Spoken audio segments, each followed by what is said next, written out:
bro, how long is your hair? How long your hair need to be to get braids? I'm finna show y'all how long my hair is before I get braids. Shout out my mom, she got me this blow dryer. This is the best blow dryer on the planet. Absolutely no cap in my rack. Silverbird Conair Pro. This is not your average blow dryer. This blow dryer really it, bro. Like, it get hot as hell. Come with this attachment, and the attachment makes it easier for you to comb your hair out. So definitely need the attachment. Alright, so when you do this, make sure that your hair is free of product. Make sure that your hair is freshly washed. And then we finna start in the front and just take sections of your hair and just pull the comb. You wanna pull the comb. And you wanna just pull the comb through.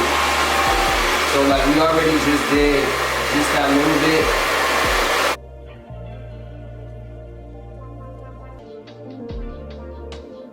Woo! I told y'all this joint get hot as hell, yo. So you can, technically you probably should be holding it by the handle, but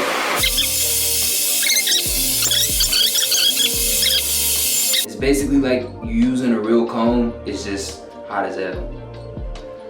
Alright, so my joint blow dried all out. Got some measuring tape right here, so I'll measure it and see what we're gonna do. Pull a little piece out front like this and see what it's hitting for, alright?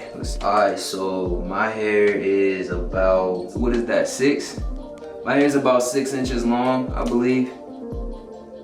6 and some change. It might have actually been a little bit, I don't know, bro. I really wasn't doing it right, but it's around 6 inches. So when people be like, yo, like how long is your hair? How long should your hair be to get braids?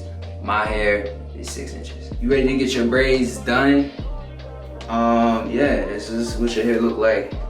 You blow dry it out, ready to get right. I'm gonna get my braids done and I'll come back with another video.